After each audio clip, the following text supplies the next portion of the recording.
Nós começamos uma série, até um pouco de eco aqui na frente, tá? Nós começamos uma série de mensagem hoje dos profetas menores. Nós terminamos as cartas de Paulo na prisão. Eu espero que vocês tenham lido, tá?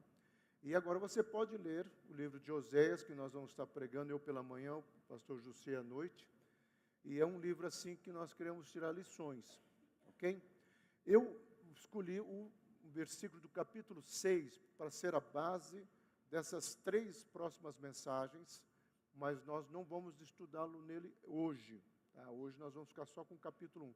Então, em referência à palavra, amado, vamos ficar em pé, vamos fazer a leitura dos dois primeiros versículos do capítulo 6. Podemos ler junto?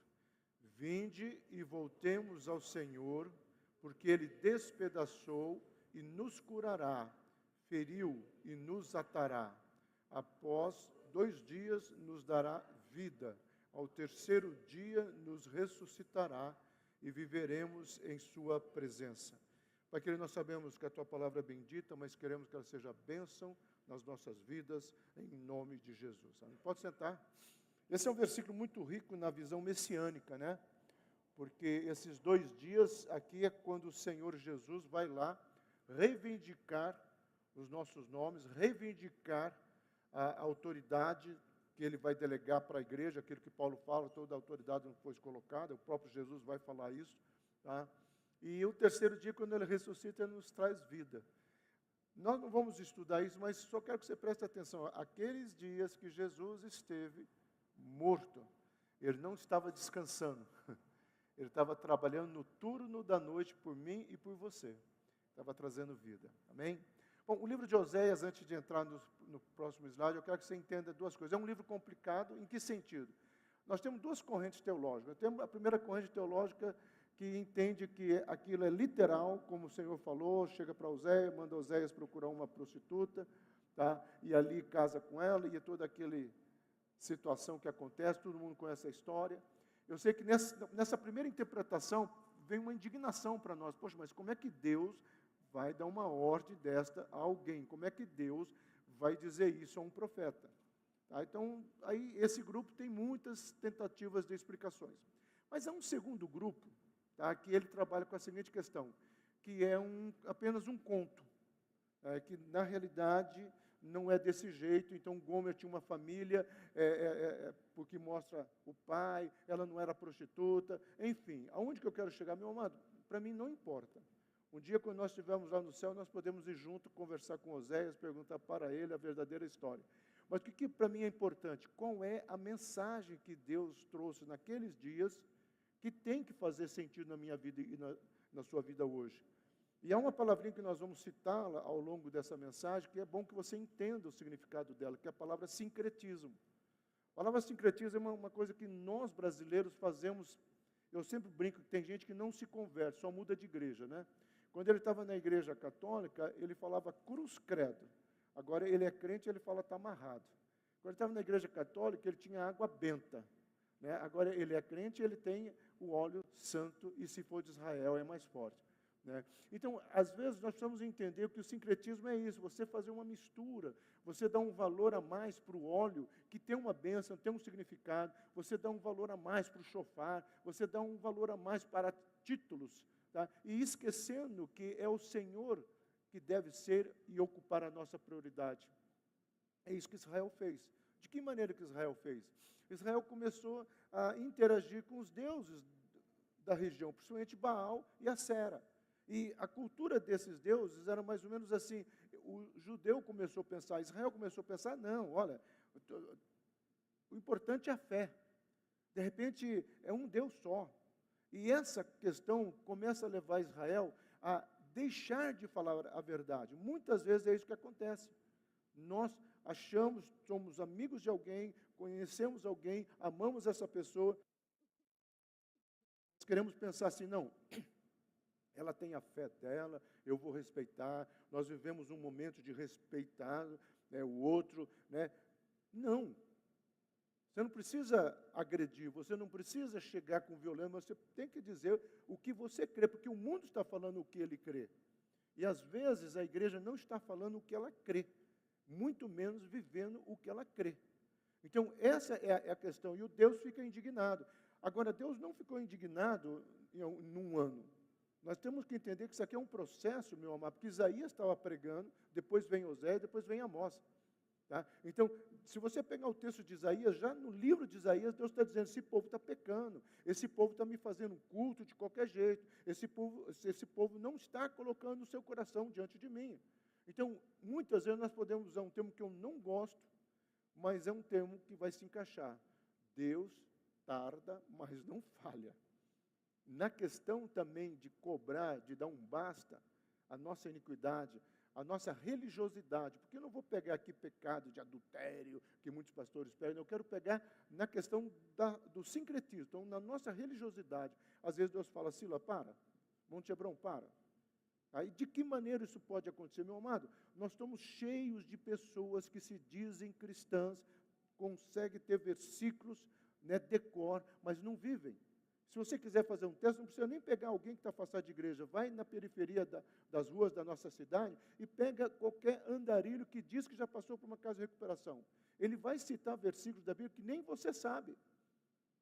E cita até com autoridade, mas não vive. Então, é essa a questão que está pegando aqui. E é isso que nós vamos estar trabalhando. Então, o livro de Oséias retrata uma série de sermões chamando o povo de volta ao primeiro amor. Qual que é a proposta de Oséias? Gente, chega. Deus quer que você volte ao primeiro amor. Agora, nós precisamos entender o que é o primeiro amor. E aí, meu amado, eu gosto, como professor de história da igreja, ir lá para os pais da igreja.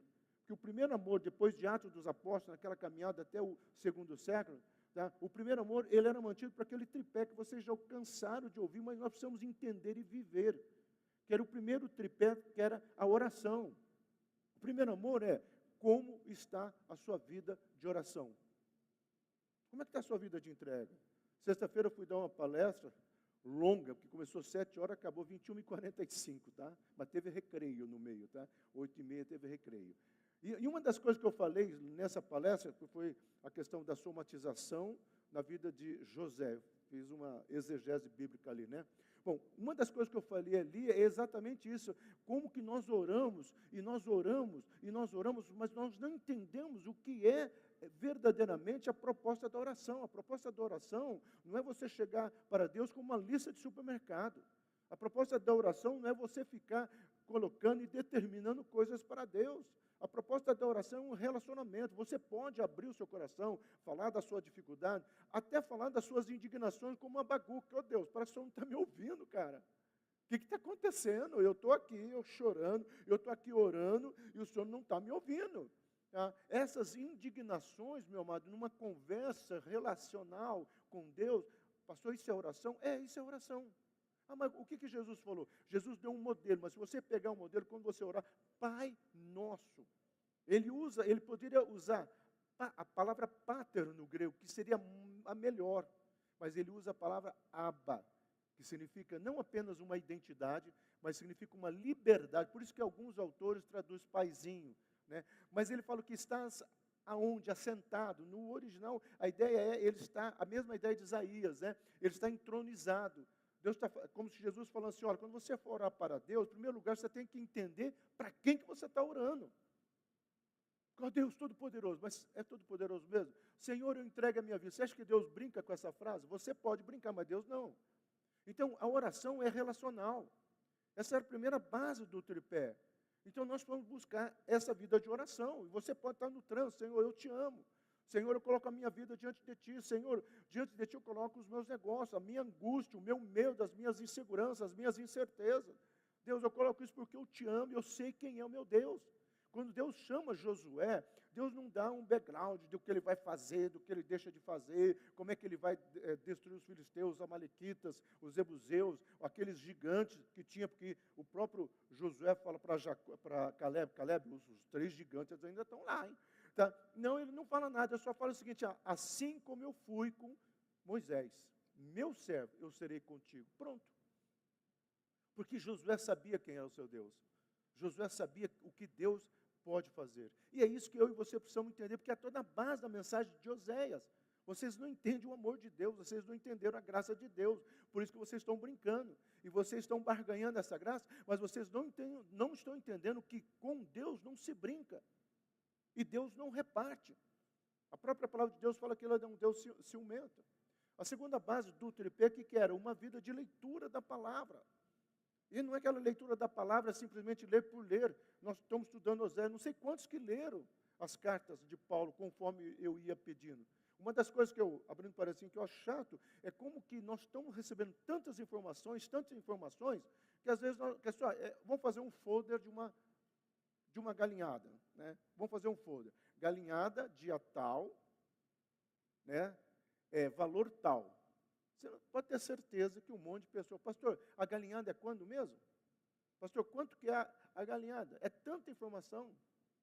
E às vezes nós temos tantas mensagens são no WhatsApp de grupo, nós temos grupo até, né, sei lá, vou falar aqui. Você começou a jogar vôlei, já te põe no grupo do vôlei. Você foi em algum lugar, já te põe no grupo daquele lugar. E às vezes são tantas informações que nós não estamos parando para dizer, para, deixa aqui de lado. Eu quero ler a palavra. Pastor, mas eu não entendo a palavra. Meu amado, vai lá na igreja de Curitiba, uma delas que hoje não está mais com o Luciano Subirá, e vai ver um cara que eu já contei aqui, que se converteu porque não entendia a palavra, mas não conseguiu enrolar um cigarro de baseado, né? Fazer um baseado com uma das páginas da Bíblia, que foi Efésios 4. Ali não tinha nada, lá não tinha ninguém. E você pode ter outras experiências de pessoas que sem entender a palavra. Porque há um histórico. A minha palavra não volta vazia. E quando alguém tem sede da palavra de Deus, mesmo sem entendê-la. Meu amado, umas vezes, numa sala de aula, um aluno discutindo sobre no hebraico a palavra Leviatã, a serpente marinha, baleia, não baleia, e começa aquela discussão, porque não tem como a baleia engolir um homem, se bem que agora já essa teoria está caindo por terra, mas tudo bem, vamos lá. Então, aquela coisa, eu falei, pessoal, para. Se vocês forem para o ministério com essas dúvidas e perguntas, vocês não vão ser bem-sucedidos, não diante dos homens, diante de Deus. Porque se na minha Bíblia tivesse escrito que Jonas engoliu a baleia, eu ia dizer, não sei como, mas se Deus está dizendo é verdade. Às vezes essa crença infantil, já viu um filho? Se o Guilherme pegar o Rafael, colocar numa escada aqui, né? E falar, Rafaelzinho, pula no colo do papai. Ele vai pular. Porque ele confia no pai. Então, quando você ler a palavra, leia crendo. Não precisa fazer reverência. Que nem uma vez uma pessoa falou para mim, pastor, eu sou tão santo com a palavra, que quando eu vou ler, eu coloco uma camisa de manga comprida, eu coloco uma calça de manga comprida, e eu pego a palavra, fico um momento, ih, meu amado, até eu já li um monte. Porque às vezes nós trazemos religiosidade. A palavra de Deus. Não, eu sei, isso aqui é um livro, meu amado, que contém a palavra de Deus. E por conter a palavra de Deus, tem duas coisas. Ou você pode jogar ele fora, ou você pode fazer isso verdade na tua vida. Se você jogar esse livro aqui numa fogueira, Deus não vai correr tirar. Ai, minha palavra não queima. Vai queimar. E talvez Deus vai olhar para você e falar, um dia vai queimar no teu coração. Amém? É mais ou menos. Então, o que é voltar ao primeiro amor? A segunda base era essa. Leia a palavra. E a terceira base, vocês sabem, mas eu estou explorando mais, é relacionamento entre os irmãos. É aquilo que nós pregamos domingo passado.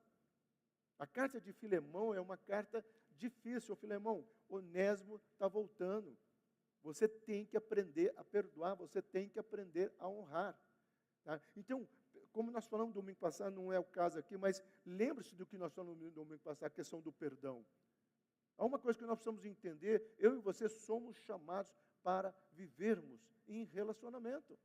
Senão, Deus não diria, não é bom que o homem não viva só. E ele não estava pensando na questão sexual, ele na questão de intimidade, na questão de uma mulher para mandar no Adão. Né? Não é nada disso que ele estava pensando. Ele estava pensando que é bom que o homem não fique só.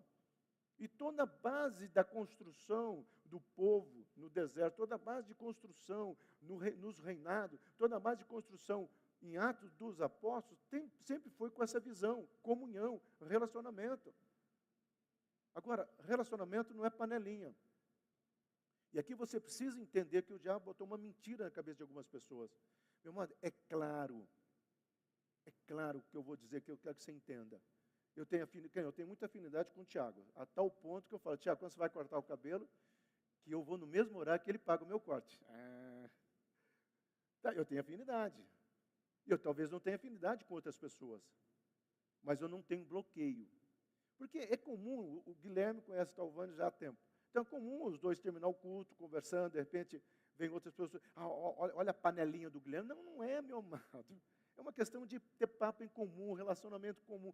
Só que se você chegar e vai dizer, você não pertence a nós, você não vai falar isso de maneira alguma, né, Guilherme? Não, você não entra nessa panela. Claro que não. Então, às vezes, eu vejo as pessoas dizendo, a igreja tem panelinha. Que bom, que é relacionamento. Agora, quando juntamos aqui, meu amado, é uma família dos santos. Essa visão nós precisamos entender. Porque, de repente, você vai me chamar para jogar bola. Eu sou ruim para jogar bola, meu amado.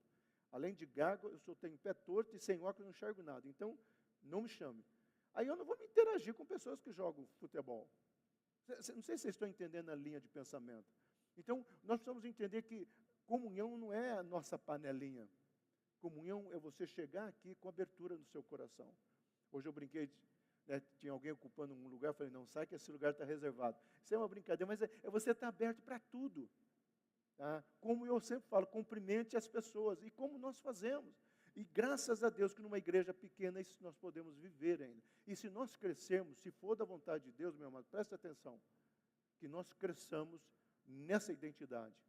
Viver leitura da palavra, viver uma vida de oração e viver uma vida de relacionamento uns com os outros. Então a principal mensagem é o amor incondicional de Deus. Ao mesmo tempo que Deus está falando, Silas, mande a Monte Hebron, né, você junto com ela, né, mande a Monte Hebron voltar ao primeiro amor. Deus está falando, mande também a Monte Hebron entender que o meu amor é inegociável.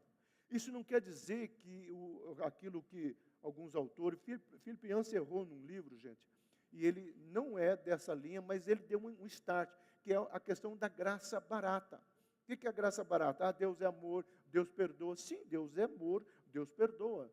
Mas também chega uma hora que Deus fala, agora nós vamos conversar. Porque Deus não quer filhos mimados. A pior coisa que existe numa estrutura familiar, e isso vai criar família dissimulada, são filhos mimados. Agora, o filho nasce mimado?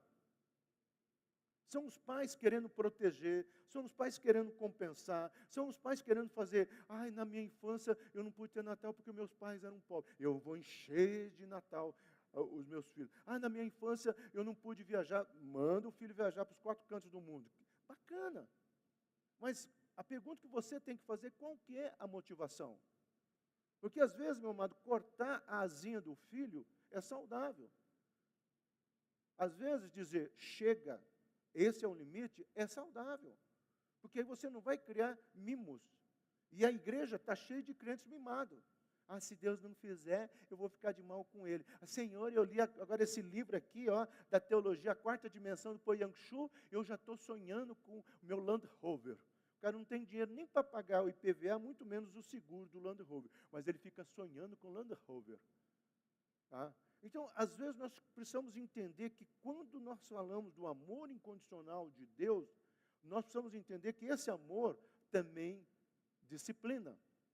Que esse amor também vai dizer, ó, chega, como Deus falou, olha, eu vou trabalhar de uma forma didática. Para mim, Deus aqui foi o primeiro ludoterapia da história. Ele criou uma situação comportamental, mostra uma historinha para contar uma verdade, né?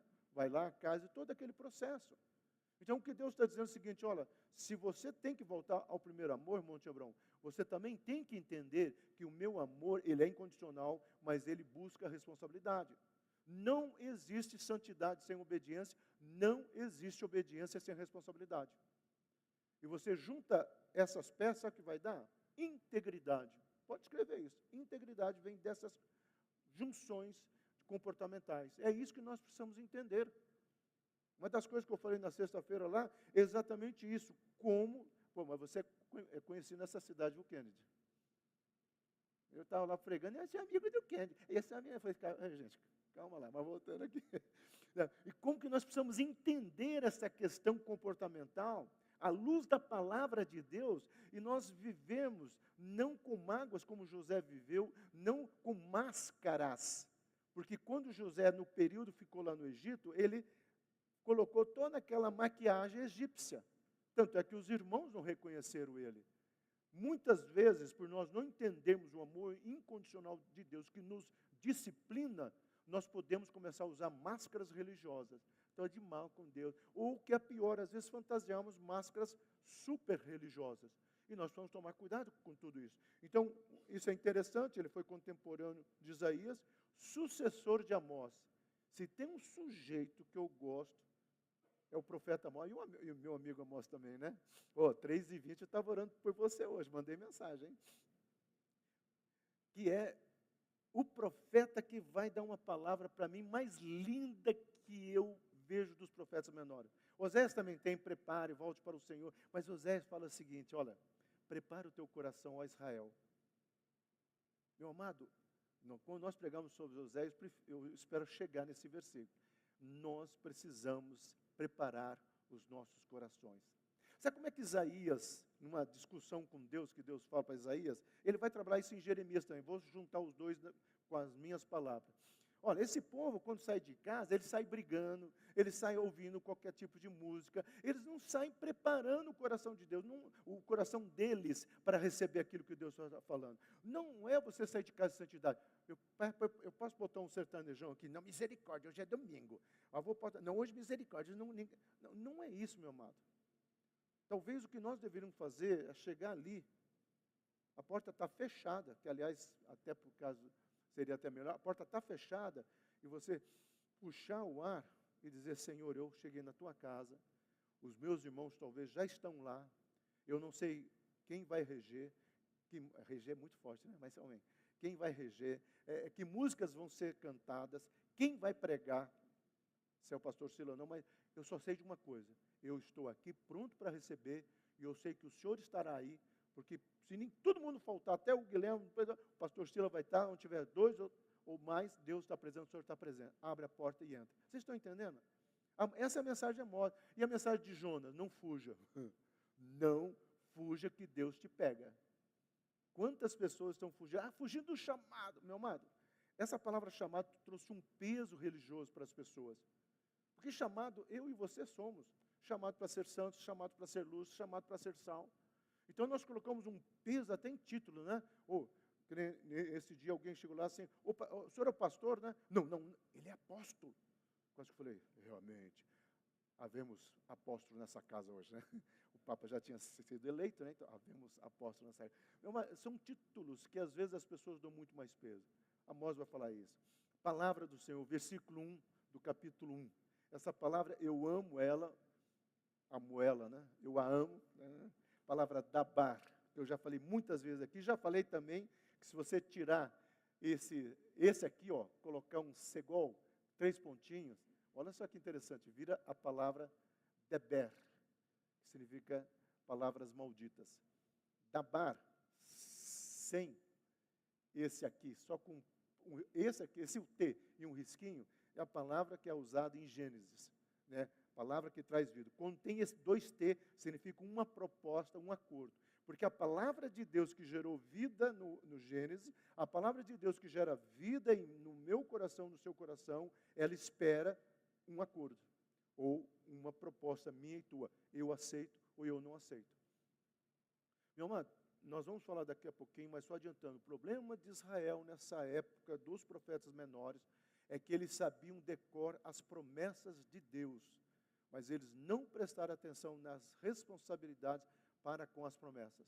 Coloco diante de ti, olha Deuteronômio, coloco diante de ti bênçãos e maldições. Se propuseres no vosso coração, andar nos meus caminhos, com todo o teu coração e com toda a tua alma, aí sim essas bênçãos chegarão até você. Meu amado, nós temos tudo para sermos abençoados. Tudo. E sermos abençoados começa primeiro com a prosperidade e para depois termos maturidade para chegarmos para a riqueza. Prosperidade é eu tenho saúde. Riqueza é eu tenho dinheiro para comprar um remédio caso fique doente. Mas se você tem a prosperidade, você vai ter a saúde e esse dinheiro do remédio você pode usar em outras coisas. Deus deseja trazer prosperidade e riqueza? Sim. Não é da teologia da prosperidade, é Bíblia. Deus deseja trazer o melhor para mim e para você? Sim. Só que Deus trabalha na nossa individualidade. É aquele pai que fala, porque eu dei um carro para um, vou ter que dar um carro para outro. Porque eu dei isso para um. Meu amado, nossos filhos são diferentes. Tem um filho que você vai ter que pegar mais pesado, tem outro filho que você vai ter que conversar, tem outro filho que você vai ter que colocar uma disciplina maior. E pais, por favor, se você falar, mesmo que você falou errado, mantenha. E se você não manter, senta e peça perdão que você vai quebrar o contrato. Porque senão você fica com cara de boba ou bobo, não cumpre as coisas. Ah, minha mãe, meu pai é louco. Eles falam, fica só falando. E não aceita isso. Tá? Então, o que o Senhor está dizendo? Veio uma palavra, veio uma proposta no coração de Oséias. Oséias foi chamado com uma proposta. Então, Israel queria uma nação próxima, mas não comprometida. Essa é a mensagem que Deus fala. Oséias, vai lá e fale para esse povo, que não adianta eles quererem as minhas promessas, as minhas bênçãos, porque eram uma nação, né, até esse momento, principalmente, que elas viviam tanto da questão bélica política, porque havia reis, tá, mas também vivia do plantio. Essa região era chamada de crescente fértil. Eles dependiam da bondade da natureza, vamos colocar assim. Só que Deus falou assim, se você, e Ageu vai falar isso, olha, se você entender qual é o meu princípio, sou eu, e Malaquias trabalha um pouco também, sou eu que abro as janelas dos céus, sou eu que faço as coisas acontecerem. Então você não precisa ficar na dependência das questões, você tem que crer. Aí vem o pessoal que adorava Astarote. Olha, se você fizer isso para a nossa deusa, a tua plantação vai ser legal. Ó, se você fizer isso aqui, vai dar certo. São os mantras da vida contemporânea que nós escutamos. Ó, se você fizer isso, porque todo mundo quer o segredo do sucesso. Né? Qual um livro que vende bastante? Passos para alguma coisa. Passos para o sucesso, passos para ser bom empreendedor, mentalidade judaica, mentalidade isso, mentalidade de uma pessoa rica. Né? Por que esses coaches, não só Tiago nem outros mais, tem muita coisa boa, mas por que eles têm tanto discípulo? Porque todo mundo quer a bênção, então quer o segredo. E aí quando ele fala que estava no iate, não sei o que lá, que seja qualquer pessoa dessa, ai, eu também quero um dia estar no meu iate. O cara não sabe nem nadar. Então, às vezes nós precisamos entender o que Deus está falando. Zé, esse povo está querendo e eu quero abençoar. Só que eles estão esquecendo alguns princípios. O modelo de Deus não é medíocre. O modelo de Deus não é medíocre. Oh, faça isso, faça aquilo. Né? Porque se você for olhar para o mundo, né, pensa bem, você chega para alguém e fala assim, nossa, recebi o meu salário, primeira coisa que eu fiz foi separar o dízimo. Você é louco, cara. Dá dinheiro para pastor, dá dinheiro para a igreja. Não, eu estou cumprindo um princípio bíblico que se chama gratidão. Segundo, Deus falou que é dele, eu não vou ficar com o que é dele. Ah, mas no YouTube, às vezes dá vontade para falar para algumas pessoas assim, meu querido, a partir de hoje, rasga a Bíblia e fica com o YouTube. E quando você precisar de uma benção, ore para o YouTube. Né? Mark, Santo Mark. Você não me conhece, mas eu te sigo. Vocês estão entendendo? Parece ridículo o que eu estou falando, mas é uma verdade. São princípios que nós precisamos entender. A palavra de Deus fala de santidade. Pastor, está todo mundo transando, está todo mundo fazendo, está todo mundo aprontando, está todo mundo. Meu amado, todo mundo não é você, nem todo mundo vai subir. E é isso que nós precisamos entender. Há um preço caro a ser pago para nós fugirmos da mediocridade que o mundo fala. Está todo mundo fazendo, vou fazer, está todo mundo isso. Não é oba-oba.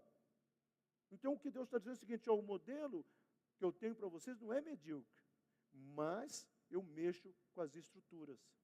Então, o que Deus está dizendo? Eu vou trabalhar na sua estrutura.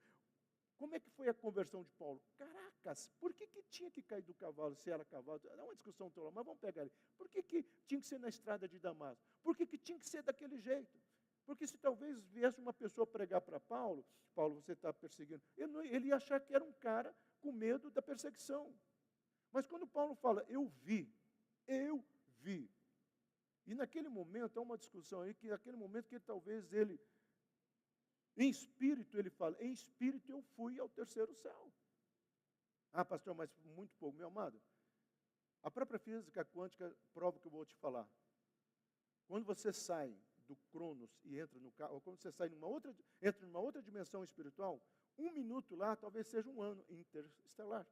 1 minuto lá talvez seja 1 ano, 2 anos. O que nós sabemos que Paulo fala, e ele diz, eu vi um monte de coisas, só que ele foi chato com a gente, né? Que eu não posso falar. Por que ele não ficou quieto, né? Mas ele fala isso, eu vi. Paulo teve uma experiência com Deus. E é isso que fez toda a diferença na vida dele. Então, às vezes, quando Deus quer quebrar a minha estrutura e a sua estrutura, é porque Ele quer nos levar a ter uma experiência com Ele. Para que você fale, olha, eu frequento uma igreja Y, que seja Monte Hebrão, em nome de Jesus, amém? Frequento uma igreja Y, mas a verdade de Deus é maior que igreja, maior que estrutura, porque ela está no meu coração. Eu sei quem eu sou, eu sei quem é o meu Deus, e é por isso que eu pago, e é por isso que eu vivo, não na mediocridade, pelo contrário, eu vivo acima da mediocridade. Então, eu deixo de praticar isso, não porque a igreja está impondo, eu deixo de fazer aquilo outro, não porque a igreja está impondo, eu sou fiel nos dízimos, não porque a igreja precisa de dinheiro, eu sou cumpridor de todas essas questões, porque Deus fez a diferença na minha vida. E é isso que nós precisamos entender e avançar. Então, o livro de Oséias tem essa mensagem importante, um convite ao primeiro amor. Volte, Monte Hebrão, ao primeiro amor.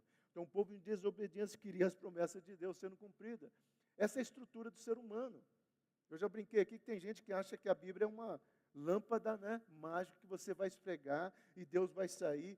Diga, filho meu, o que você quer que eu te cumpra nesse dia de hoje? Não é isso. É um livro que tem história, mas histórias verdadeiras, história que vai contar para mim e para você. E muitas dessas histórias, meu amado, e quem gosta de livro secular, eu talvez já tenha dito aqui, né, houve alguns industriais da Inglaterra, no século XVIII, século XIX, principalmente na entrada do iluminismo, que eles contrataram melhores arqueólogos, melhores pesquisadores, para dizer que a Bíblia era uma mentira. E esses homens fizeram pesquisas, e eles terminaram, lançaram um livro que é um best-seller, e a Bíblia tinha razão. Que é um livro que você gosta de ler sobre história, sobre comprovações. Mas eu vou te dizer uma coisa muito séria, meu amado. Eu não preciso desses livros, porque eu sei o que Deus fez na minha vida. Eu sei o que Deus já fez na vida de muitas pessoas aqui. Eu sei como que Deus ainda pode fazer muito mais coisas, porque Ele quer e Ele tem desejo de cumprir. Porque a terra cometeu grande prostituição, afastando-se do Senhor. Olha essa palavra aqui, meu amado, é a palavra interessante, que a pronúncia seria achar, né? Atrasar, atrapalhar, impedir. Vamos colocar na prática? Deus está dizendo o seguinte, o pecado de vocês atrasou, atrapalhou, tem impedido as minhas bênçãos chegar até você. Mas não é isso que ele vai falar mais para frente.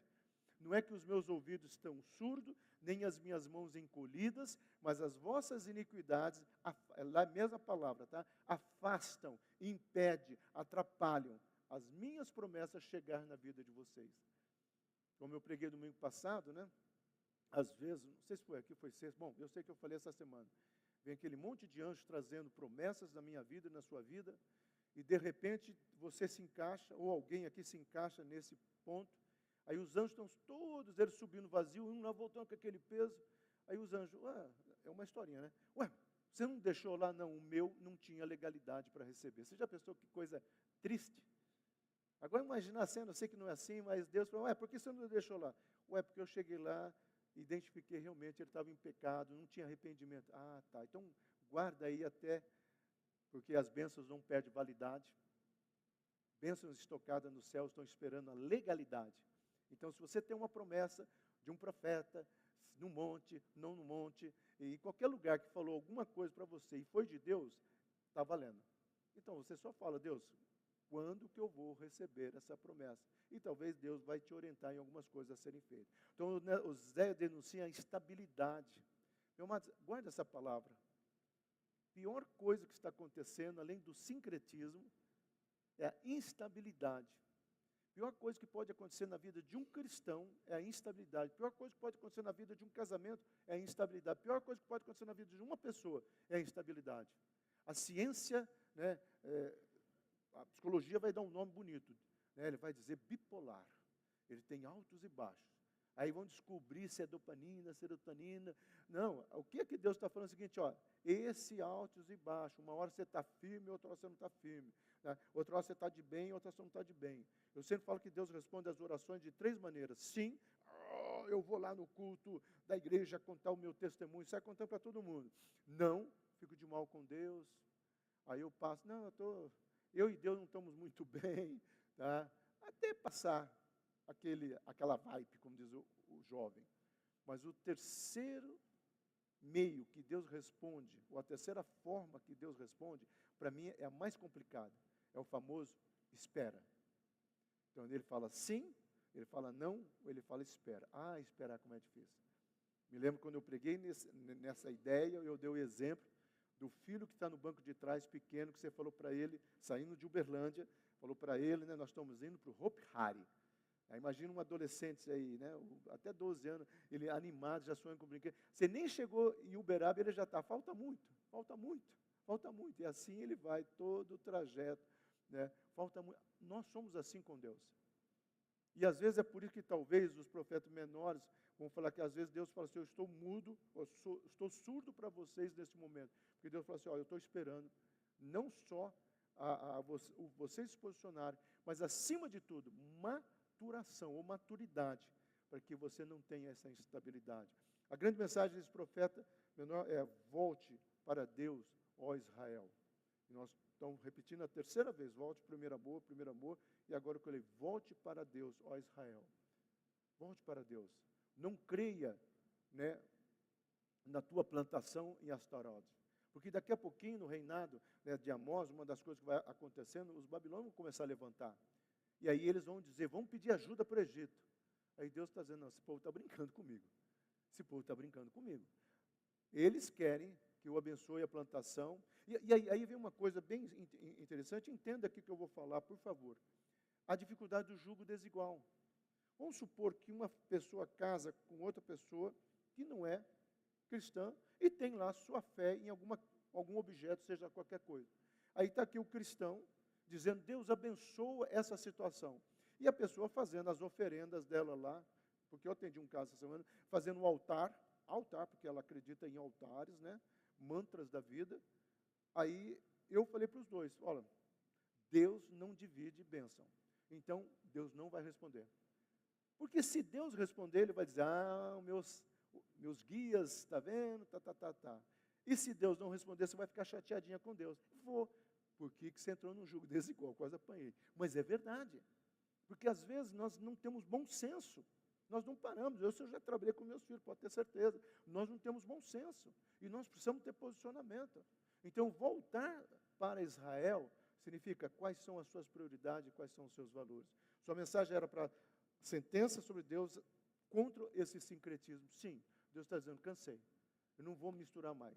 Então, meu amado, é aquele momento que você começa a dizer, Senhor, eu não vou. Porque nós pegamos a palavra idolatria, né?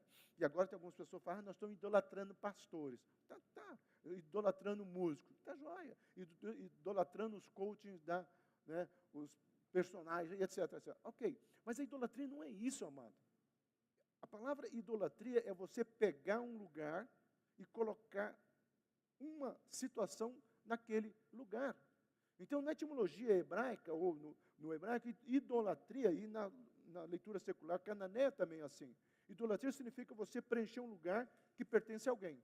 O que Deus está falando é o seguinte, este lugar aí, pertence a mim. Eu tirei vocês lá do Egito, eu abençoei vocês, eu construí vocês, formatei vocês para ser uma nação, para que esse lugar aí fosse meu. Astarote não fez nada por vocês, Baal não fez nada por vocês. Então, esse lugar aí é meu.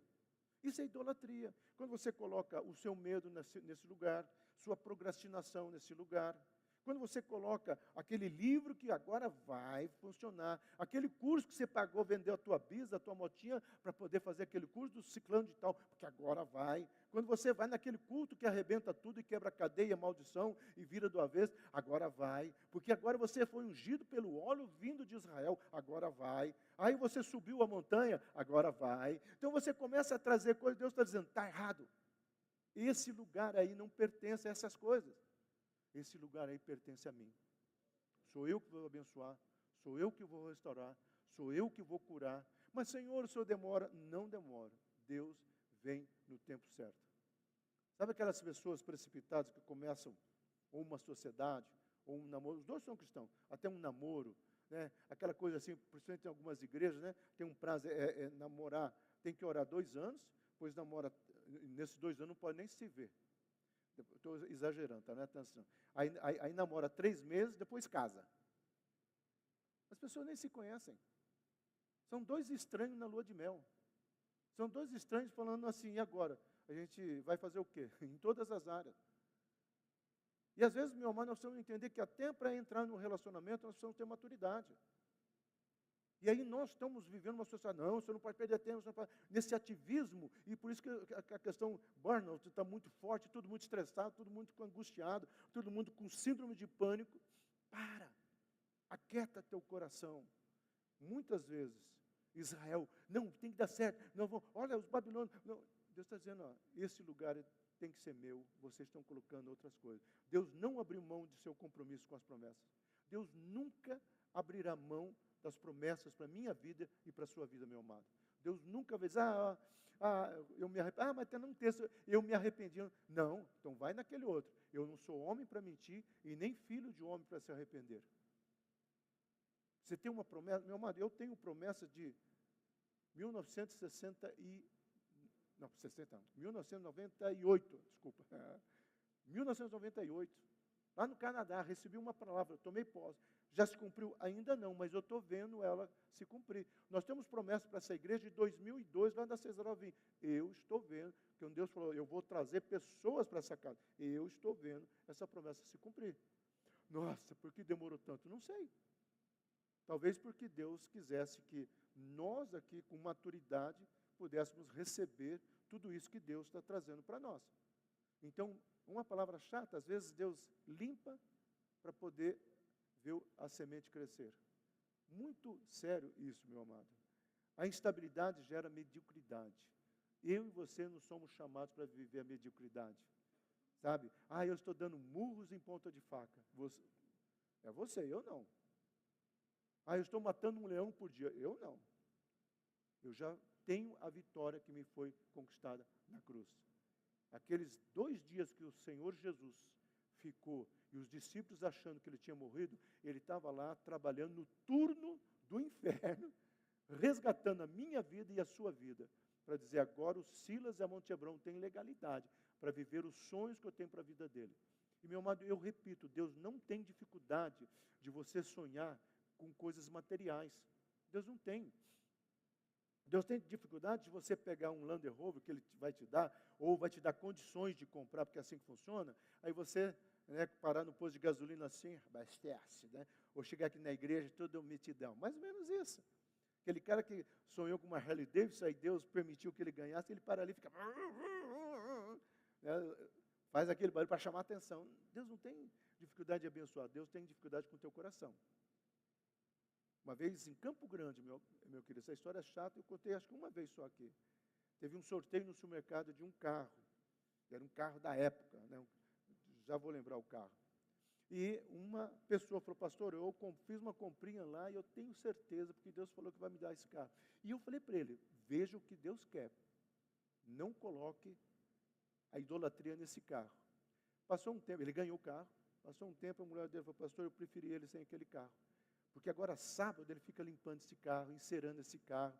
A gente não pode entrar com o pé sujo, tem que limpar o pé antes de entrar no carro. E aí ele fica, cuidado com o carro, cuidado com o carro. Pastor, é tanta regra que esse cara colocou, que eu preferia ele com aquele nosso carrinho velhinho. Você está me entendendo?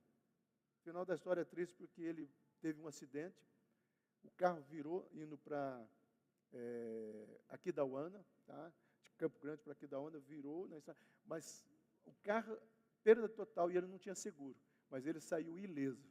Aí ele voltou com o carrinho dele e falou, pastor, eu entendi a lição. E eu falei para ele, então aprenda para ganhar o outro. Porque o que Deus quer, meu amado, é que o meu coração e o seu coração seja centrado. O secularismo nos leva a esquecer os nossos reais valores. Qual é o nosso real valor?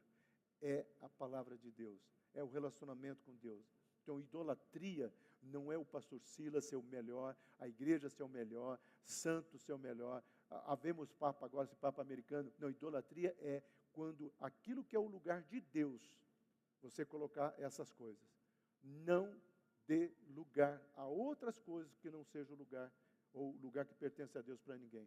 Esse lugar, que é o meu coração e o seu coração, pertence a Deus. Ah, pastor, de como que eu faço isso? Senhor, ocupe o teu lugar. Nós devíamos acordar uma, Senhor, toma a minha vida. Talvez você não saiba o que você está orando, mas Deus sabe que está escutando. E é isso que Oséias vai trabalhar. Essa secularização que leva você a viver, leva as pessoas a viver um cristianismo frouxo, um cristianismo sem vida de oração, um cristianismo sem entrega, um cristianismo sem benevolência. Sem benevolência. Sem benevolência. Tá? Essa semana eu escutei de uma pessoa de novo, tá? Ontem no evento do Bazar, ela falou assim, sabe, pastor, essa igreja tem um coração aberto para abençoar. Eu falei, amém, amém. E eu falei, e a minha oração é que a gente tenha muito mais para abençoar, muito mais. Porque isso é benevolência. Quanto mais eu dou, mais Deus nos abençoa. E é assim que funciona. Abrindo parênteses, foi um sucesso o Bazar ontem, tá? Fecha parênteses.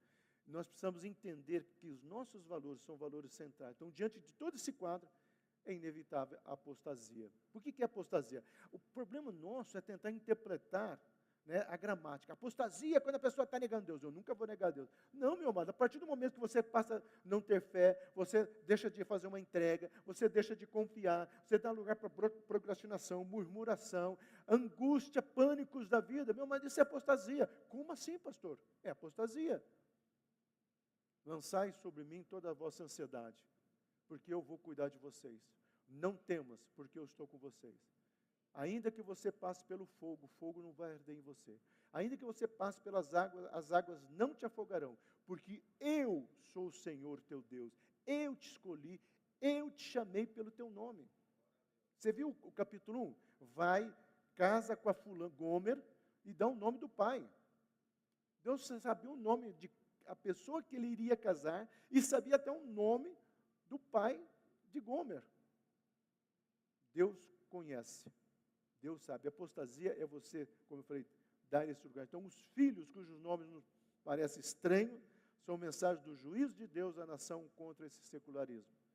Eu fiquei na dúvida, eu queria falar sobre os filhos, mas cada nome, e cada filho ali tem um significado, cada livro tem cada filho tem uma mensagem, mas é isso que Oséias vai agora, Deus, através de Oséias, vai trabalhando, até que ele chega, vinde e tornemos para o Senhor.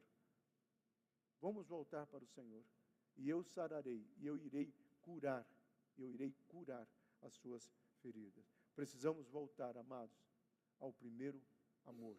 Nós precisamos voltar. Aquilo que eu falei no começo da mensagem, nós precisamos voltar e nos posicionar a esse primeiro amor. Abaixa a sua cabeça. Pai querido, nós queremos colocar diante de Ti todo esse momento e pedimos sabedoria, pedimos graça, pedimos a Tua palavra, pedimos, Senhor, a ministração de Ti, para que o Senhor realmente venha nos falar nos nossos corações, toda a Tua palavra centrada em nós, Senhor, para que nós não venhamos cair nesse sincretismo, nessa idolatria, e nem nessa apostasia. Assim como tu chamaste Oséias para dizer à nação de Israel, volte ao primeiro amor, que eu e essa casa possamos voltar ao primeiro amor, em nome do Senhor Jesus Cristo.